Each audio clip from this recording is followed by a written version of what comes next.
राम मंदिर के नाम पर इस सरकार में भ्रष्टाचार हुआ है, जमीनों का घोटाला हुआ है। भगवान राम किसी दल के ट्रेडमार्क नहीं है, भगवान राम किसी दल के चुनावी सिंबल नहीं है।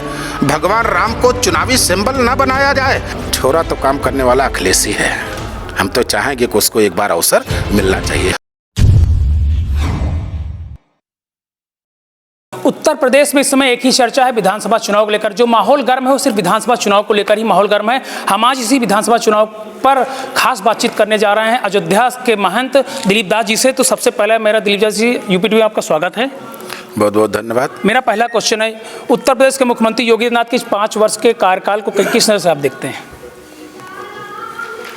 अब अगर कार्यक्रम को किस नजर से देखते हैं, कार्यकाल को, अब कार्यकाल अगर अच्छा होता तो परिवर्तन की आवश्यकता क्यों पड़ती? अच्छा, आपको लगता है कि क्या परिवर्तन होने वाला है? परिवर्तन होने वाला है, प्रकृति का नियम भी है। और उत्तर प्रदेश में तो आपने देखा है, उत्तर प्रदेश ने कभी किसी को दूसरा मौका नहीं दिया है। ये 35 साल में हुआ महाराज जी। हाँ, 35 साल के इतिहास में अभी तक कोई उत्तर प्रदेश में रिपीटेड मुख्यमंत्री नहीं हुआ है। तो क्या लगता है कि इस बार इतिहास बदलेगा या फिर दोहराएगा? नहीं, इतिहास दोहराएगा, इतिहास वही चलेगा। इतिहास ऐसा नहीं, इतना जल्दी बदलने वाला नहीं है। इतिहास बदलने के लिए बहुत कुछ होना चाहिए समाज के लिए, ऐसा कुछ दिखाई नहीं पड़ रहा है। और यहाँ केवल टीवी में, सोशल मीडिया में, अखबारों में विकास हुआ, जो धरातल पर विकास होना चाहिए था वो नहीं हुआ। कारण ये था कि इन लोगों ने धर्म का आडंबर ले रखा था। और धर्म का जब व्यक्ति धर्म के पर्दे के पीछे खड़ा हो तो उसको भय नहीं लगता, वो निर्भय हो जाता है। उस मुद्दों का कोई मतलब नहीं। मुद्दे 1984 से चल रहे हैं। और राम मंदिर के नाम पर जो जनाधार मिलना चाहिए था, जो बहुमत मिलनी चाहिए था, जो प्रचंड बहुमत मिल चुकी 2014 में भी और 2017 में भी, 2019 में भी। अब राम मंदिर का निर्माण प्रारंभ हो गया है। और जब राम मंदिर का निर्माण प्रारंभ हो गया तो मान लो धर्म की और राम मंदिर या मस्जिद की राजनीति भी अब समाप्त होने जा रही है। अब देश में, प्रदेश में विकास की राजनीति होगी। अब विकास पर बात किया जाएगा। अब राम मानो, इसीलिए भगवान राम ने ऐसी कृपा करी, सुप्रीम माननीय सर्वोच्च न्यायालय को सद्बुद्धि दिया कि इसका निराकरण हो गया और राम मंदिर के निर्माण का मार्ग प्रशस्त हो रहा है। क्योंकि भगवान राम भी जानते हैं कि मेरे नाम पर कब तक जनता को बेवकूफ़ बनाया जाएगा, मेरे नाम पर कब तक जनता को गुमराह किया जाएगा, या मेरे नाम पर जनता को आपस में लड़ाया कैसे जाएगा। हम संत हैं, उसका प्रमाण पत्र भारतीय जनता पार्टी के लोग देंगे। हम राम भक्त हैं, इसका प्रमाण पत्र भारतीय जनता पार्टी के लोग देंगे। ये ठीक नहीं है। संतों का प्रमाण पत्र संत ही दे सकते हैं, अखाड़ा द्वारा दे सकता है, कोई राजनीतिक दल नहीं दे सकते। इसलिए परिवर्तन है और राम मंदिर बन रहा है। अब राजनीति इस पर समाप्त भी होनी चाहिए। धर्म की राजनीति नहीं होनी चाहिए। राजनीति में धर्म हो ठीक है, लेकिन धर्म में राजनीति हो ये उचित नहीं है। भगवान राम किसी दल के ट्रेडमार्क नहीं है, भगवान राम किसी दल के चुनावी सिंबल नहीं है। भगवान राम को चुनावी सिंबल न बनाया जाए। भगवान राम जन जन का कल्याण करने वाले हैं, यानी समाज के अंतिम वर्ग तक जब हमारे विकास, हमारी सुविधाएं, हमारी योजनाएं समाज के अंतिम पायदान तक पहुंच जाए, तब इस समझो कि राम राज्य का मार्ग प्रशस्त हो रहा है। बाकी ऐसे नहीं मानता। संतों की सरकार में महंत ही नाराज हैं, क्या बात है? संतों की सरकार कहाँ है? भारतीय जनता पार्टी के मुख्यमंत्री हैं। उत्तर प्रदेश के मुख्यमंत्री भारतीय जनता पार्टी के वो सदस्य हैं। ये इसको संत कभी सत्ता की तरफ आकर्षित नहीं होता। अगर संत सत्ता से आकर्षित हो जाए, सत्ता से संयुक्त हो जाए, संत तो सत्ता का मार्गदर्शन करता है। राज सत्ता से ऊंची है धर्म सत्ता। जब वो गोरखनाथ मंदिर के महंत हैं तब वो हमारे लिए सर्वश्रेष्ठ हैं। अभी उत्तर प्रदेश के मुख्यमंत्री हैं तब हमारे लिए अभी महंत नहीं हैं। जिस दिन वो वहाँ से उस पद से च्युत हो जाएंगे, पुनः गोरखनाथ मंदिर में आ जाएंगे, हम लोग फिर जाकर के उनको दंडवत करेंगे। अभी तो मुख्यमंत्री हैं, अभी तो नेता हैं। नेता और संत में बहुत अंतर है। और दूसरी बात बता दूं, क्यों हम लोगों को, संतों को रोष है? ये उत्तर प्रदेश का पहला इतिहास है जिस योगी के नाम पर देश घमंड करता है, जिस योगी के नाम पर हिंदुत्व घमंड करता है, जिस योगी के नाम पर युवा घमंड करता। ऐसे योगी के साथ ऐसी कौन सी मजबूरी थी 2-2 डिप्टी सीएम लगाए गए? ऐसी कौन सी मजबूरी थी, ऐसी कौन सी आशंका थी योगी के नाम पर, ऐसी कौन सी आशंका थी योगी की आचरण को लेकर के, ऐसा कौन सा भय था भारतीय जनता पार्टी को कि योगी को अगर स्वतंत्र उत्तर प्रदेश का मुख्यमंत्री बना दिया जाएगा तो योगी कुछ गलत कर जाएंगे। दो मुख्यमंत्री, एक लगाम हमारे यहाँ जानते हैं, वो बैल चलता ना बैलगाड़ी में, जो आगे वाला होता है उसको डबल नकेल लगाई जाती है। ये नहीं है। संतत्व का सम्मान तो तब होता है जब स्वतंत्र, अब उनके चाहने से कुछ होता नहीं है, वो चाहते कुछ हैं और दिल्ली से दूसरा अधिकारी भेजा। सब देख रहे हो आप सभी लोग, अरविंद शर्मा, दुर्गा प्रसाद मिश्रा, सब सारे लोग सब देख रहे हो, इसमें क्या मुझसे पूछ रहे हो? अच्छा, बात अयोध्या देखते हैं। पिछले 5 वर्षों के कार्यकाल, अगर समाजवादी पार्टी कार्यकाल देख लीजिए, इन 5 वर्षों में क्या बदलाव आपको अयोध्या में नजर आया? अयोध्या में अगर आप लोकल देखेंगे तो 2012 से 17 का जो कार्यकाल समाजवादी पार्टी का रहा, अयोध्या में जो विकास हुए, सड़कों का विकास हुआ, घाटों का विकास हुआ, वहाँ श्रद्धालु आते हैं, स्नान करने वाले स्नानार्थियों को, महिलाओं को वस्त्र बदलने के स्थान की बात रही हो, इसको अखिलेश यादव जी ने किया। कपड़ा बदलने का स्थान बनाया, घाटों का निर्माण किया, घाटों का सौंदर्यीकरण किया, भजन स्थल बनाया, मेडिकल कॉलेज दिया। ये सब अखिलेश के काम हैं। इनकी तभी योजनाएं चल रही हैं, केवल अभी कागज में चल रहा हो, गड्ढे खोदे जा रहे हैं, गड्ढे पाटे जा रहे हैं। हाँ, राम मंदिर के नाम पर इस सरकार में भ्रष्टाचार हुआ है, जमीनों का घोटाला हुआ है, जमीनों की खरीद फरोख्त में एक बहुत लंबा भ्रष्टाचार हुआ है, जमीनों की महंगाई बढ़ाई गई है। इस सरकार ने राम मंदिर के नाम पर तो मानो ऐसा कर दिया, जो अयोध्या संत भी रहते हैं और गृहस्थ भी रहते हैं, जो गृहस्थ वहाँ रहते हैं, जिनका परिवार बढ़ रहा है, अगर वो सोचें कि अब हम अपने मकान से निकल करके अपने बेटे के लिए 2 बिस्सा जमीन खरीद कर मकान बना लें, असंभव है, क्योंकि 2 लाख की जमीन वहाँ करोड़ों में बिकने लगी। इन लोगों ने जिस अयोध्या की माटी को मेरे राम ने पूजा था और अयोध्या की माटी के लिए सोने की लंका को ठोकर मार दिया, आज इस सरकार और राम मंदिर बनाने वाले जो ट्रस्ट के तथाकथित पदाधिकारी हैं, उन लोगों ने भगवान राम की पूजनीय अयोध्या की माटी को सोने के भाव बेचना शुरू कर दिया है। ये इनका विकास है। जब दंगा करने वाले, दंगा कराने वाले ही लोग व्यवस्थित, हम ही मान लो बवाल कर रहे हैं और हमको ही आपने गद्दी पर बैठा दिया, तो हम क्या बवाल खाक करेंगे? बवाल तो तब समझ में आएगा जब विपक्ष में आएंगे। विपक्ष में आने के बाद हम नियंत्रण में रहें, तब समझ में आएगा। भाजपा ने ट्रेडमार्क चला है, सोच ईमानदार, काम दमदार। हाँ, सोच तो ईमानदार है, लेकिन काम जुमलेदार है।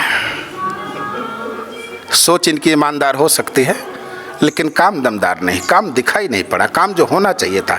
70 वर्षों की जो दुहाई लोग देते रहे, जो शिक्षा जहाँ थी वहीं है, चिकित्सा जहाँ थी वहीं है, महंगाई जहाँ थी उससे बढ़ गई। अयोध्या जाकर के देखो ना, अयोध्या से क्यों बैकग्राउंड गड़बड़ हुआ, अयोध्या से क्यों रिपोर्ट कार्ड गड़बड़ हो गया। जिस अयोध्या को पूरा भारत एक तरफ देख रहा है और वहाँ से सीटों को लेकर के भगदड़ मच रही है, ऐसा हो रहा वैसा हो रहा, क्यों? कारण है ना कि रिपोर्ट कार्ड हमारा गड़बड़ है। अच्छा किए गोरखपुर चले गए, भगवान करे सम्मान। योगी जी हमारे उत्तर प्रदेश के सम्मानित व्यक्ति हैं, गोरखपीठ के महंत हैं, उनका सम्मान सुरक्षित। अयोध्या के लोग सम्मान नहीं करते उनका, क्योंकि अयोध्या में अधिकारियों ने, अयोध्या के नेताओं ने, भाजपा के लोगों ने, राम जन्मभूमि तीर्थ क्षेत्र ट्रस्ट के कार्यकर्ताओं ने योगी जी की अयोध्या में मिट्टी पलीत कर दिया। जमीन घोटाले में, चंदा चोरी में, उसमें जो भ्रष्टाचार किया है, योगी जी के साथ मानो लोगों ने जयचंद का काम किया है। और सच बताऊं, योगी को बीजेपी के लोग ही हराना चाह रहे हैं। क्यों? कि योगी 2024 के ही प्रधानमंत्री के दावेदार हैं, लेकिन बीजेपी के लोग इस चाह रहे हैं अगर अयोध्या से योगी कहीं विधायक बन गए, अयोध्या से योगी जीत गए, तो 2024 में देश योगी की मांग करने लगेगा। इसलिए उन लोगों ने हटा करके और उनको पुनः वहीं भेज दिया। बीजेपी की रणनीति है। अयोध्या के लोग तो स्वागत कर रहे थे, बीजेपी स्वयं नहीं चाहती थी कि अच्छे सम्मानित सीट से योगी जी आवें।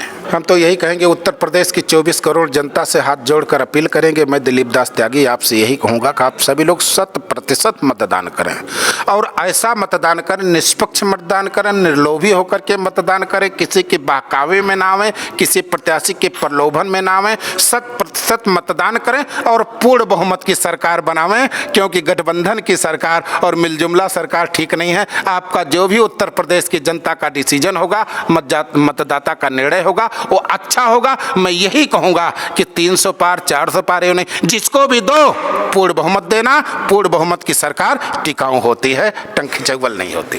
महाराज जी, मेरा लास्ट क्वेश्चन, माना अगर भाजपा की सरकार बन गई तो विपक्ष मुद्दा कर देता है कि ईवीएम हैक हो जाती है। क्या डिफरेंट रहता है? क्या आपको लगता है कि वाकई में ईवीएम हैक होती है? जनता खुद स्वयं चुनती है, जो हमेशा आप देखिए चर्चाओं में रहता है चुनाव के बाद। ये दुर्भाग्य समझेंगे।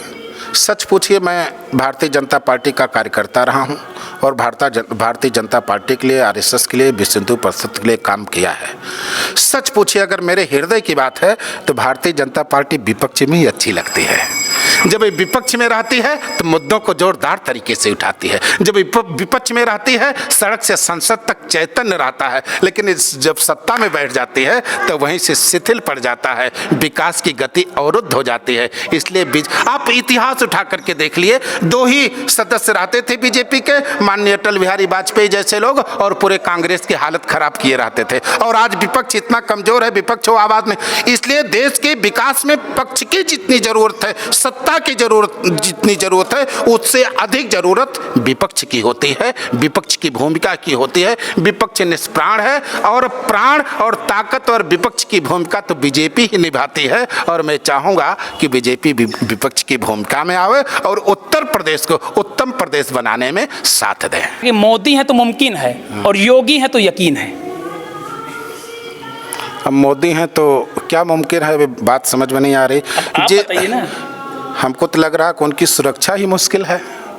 जिस प्रधानमंत्री को अपने देश में असुरक्षा महसूस हो रही हो, जिस प्रधानमंत्री की सुरक्षा देश की सर्वोच्च व्यवस्था हो, उसमें तो कांग्रेसियों को पता था कि कांग्रेसियों की चाल थी। सर्वोच्च व्यवस्था, किसी की भी चाल हो, दुनिया की भी चाल हो, अगर हमारे देश का प्रधानमंत्री 56 इंच सीना ले करके और अपने देश में असुरक्षित है, अपने ही एक स्टेट में असुरक्षित है, तो आप सोचिए कितनी बड़ी बात होगी। फिर हमारे देश को, इसका मतलब तो हमारे प्रधानमंत्री की सभी रैलियों पर प्रतिबंध लगना चाहिए, हर जगह जाने के लिए उनके रोक लगनी चाहिए, उनको केवल पीएम हाउस में ही रख करके और सुरक्षा व्यवस्था बढ़ाई जाए। इन लोगों से मैं आपके चैनल के माध्यम से चाहता हूं, महामहिम जी, मान्यवर जी, एक बार राम जन्मभूमि के घोटाले की भी जांच करवा दो। उसकी जांचें लोग नहीं खोल रहे, हम लोगों ने FIR किया है, उसकी कोई फाइल ही नहीं खोलना चाह रहा, उसकी भी जांच करो। उसमें नजुल की जमीन खरीदी गई, सरकार के राजस्व की संपत्ति का दुरुपयोग किया गया है, अधिकारी वहां के उसमें भ्रष्टाचार में आए हैं, नेता वहां के भ्रष्टाचार में आए हैं,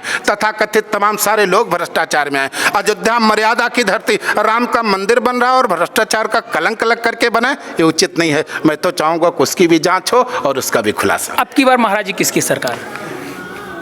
हम किसी दल के नहीं हैं और छोरा तो काम करने वाला अखिलेश ही है। हम तो चाहेंगे कि उसको एक बार अवसर मिलना चाहिए। उसने जो काम किया 5 साल, तो आरोप लगता परिवारवाद जो भी परिवार, अरे भैया अब भी बीजेपी में भेज दिया, मौसा उसके बीजेपी में गए, बहू बीजेपी में गई, सारे, अब कहाँ परिवार। और एक बात बताओ, जिसके परिवार होगा वही तो परिवार चलाएगा। हम रणुआ हैं, हमारे परिवार नहीं, हम क्या परिवार चलाएंगे? अरे जिसके परिवार होगा वही तो परिवार चलाएगा। हमारा कौन परिवार होगा? हमारी व्यवस्था होगी, हमारे शिष्य होंगे, हमारी व्यवस्था होगी। तो परिवार और ये सब झूठी बातें हैं, ये परिवारवाद इसका सबका नहीं। वास्तव में अगर देखा जाए तो 5 साल उसने काम किया था। पुलिस की व्यवस्था, हाँ, मौका मिलना चाहिए और हमको विश्वास है कि अगर मिलेगा तो उत्तर प्रदेश को वो भारत में एक अच्छा प्रदेश बनाकर दिखाएगा अखिलेश, मुझको विश्वास। लेकिन यहाँ की जो जनता है वो कहती है कि भाई मोदी जी फ्री राशन दे रहे हैं, तेल दे रहे हैं, नमक दे रहे हैं, गद्दारी कैसे कर सकते हैं? यही तो सबसे बड़ी बात है। हमारे यहाँ नमक खरा कर नमक हरामी कराया जाता है। देश को राशन की जरूरत नहीं, रोजगार की जरूरत है। ये तो भिखमंगा बना रहे हैं। इन लोगों ने सबसे पहली गलती क्या, हमारे बड़े बड़े मठ मंदिर, बड़े बड़े अखाड़े द्वारे बन गए, एक भी किसी से चंदा नहीं मांगा गया। लेकिन राम मंदिर के नाम पर गांव गांव देश विदेश तक चंदा 10-10 रुपया मांगा। बताओ, जो राम विभीषण जैसे कायर को सोने की लंका दे सकता है, उस राम का मंदिर बनाने के लिए 10-10 रुपया चंदा मांगा गया। अयोध्या में जब से बता रहे हैं कि जब से बीजेपी सरकार है तब से दीपोत्सव बहुत हाई प्रोफाइल तरीके से होता है। पहले इस तरह दीपोत्सव नहीं किया जाता था। हाँ, उस सत्ता का दीपोत्सव था, अयोध्या का दीपोत्सव इन्होंने बिगाड़ा। क्योंकि आप जानते होंगे कि कोई दीपावली एक ऐसा होता 3-4 दिन का, उसमें वो क्या होता है, क्या बोलते हैं उसको, वो धनतेरस होती है, छोटी दीपावली होती है। व्यापार, छोटे मोटे ठेले वाले का, मिट्टी वाले का, रेवड़ी वाले का, लैया वाले का, गट्टा वाले का, प्रसाद वाले का, मिठाई वाले का, सबका व्यापार चलता है। और पता चला 5 दिन पहले से हमारे यहाँ मुख्यमंत्री जी आकर के उनकी गाड़ियां रौंद रही हैं और सबको दुकान हटा दी गई। व्यापार प्रभाव दीपावली, आप जानते बड़े बड़े मिष्ठान की दुकान वाले भी हैं, लेकिन वो भी दीपावली में काउंटर लगाकर बाहर लगाते हैं। क्यों? कि दीपावली का ऐसा उत्सव। और ऐसी मेन दीपावली पर आकर के अयोध्या में इस तरह, ये तो सत्ता की दीपावली मनाई गई, सत्ता का दीपोत्सव था, उसको हम अयोध्या से नहीं जोड़ेंगे। अयोध्या का गौरव तो आज नहीं, आदि से है, आदिकाल से। अयोध्या विश्व में पहचानी जा रही। भाजपा के लोग कहा जो राम को लाए हैं, अब बताओ हम राम को ला सकते हैं? हमारी क्या औकात है? राम ने हमको लाया है, राम ने इनको सत्ता में लाया है, राम ने इनको सत्ता दिलाया, लेकिन अब इनकी भाषा बदल गई। जो राम को लाए हैं, हम राम को लाए हैं। राम को कोई नहीं ला सकता, राम दुनिया को लाते हैं, राम जगत को लाते हैं। राम को ये अपने शरण में न ले आवें, ये सब राम के शरण में जाए, इनका कल्याण होगा और देश का कल्याण होगा। संत ही संत से क्यों नाराज हैं? संत बिल्कुल संत से कभी नाराज ही नहीं होते। संत कभी संत से क्यों नाराज होंगे? अगर नाराज होंगे तो कहीं कहीं उसके संतत्व में कमी दिखाई पड़ी होगी। संत से क्यों नाराज होंगे? ये तो आप मीडिया के लोग बना रहे हैं। मीडिया के लोगों ने और राजनीतिक पार्टियों ने संतों को दो भागों में बांट दिया। एक सरकारी संत बना दिया और एक असली संत बना दिया। सरकारी संत का मतलब जो दल की चापलूसी करने वाला हो, जो दल की बात करने वाला हो। आपने मुझसे बात किया, मैं अखिलेश की बात इसलिए कि मैंने अखिलेश की बात की, समाजवादी की बात नहीं की। मैं उनका सदस्य नहीं हूँ, मैं उनका सदस्य नहीं हूँ। जो काम करता है उस व्यक्ति को होना चाहिए। संतों को कभी किसी दल से, किसी पार्टी से नहीं होना। और जब संत किसी दल के दलदल में फंस जाएगा, फिर वो अपने संतत्व को सुरक्षित नहीं रख पाएगा। महाराज, यूपी टीवी से बात करने के लिए बहुत बहुत धन्यवाद आपका। बहुत बहुत धन्यवाद। ये थे हमारे साथ दिलीप दास जी महाराज जी, इनसे हमने खास बातचीत की। द यूपी टीवी के लिए शिव मोस्ती की रिपोर्ट।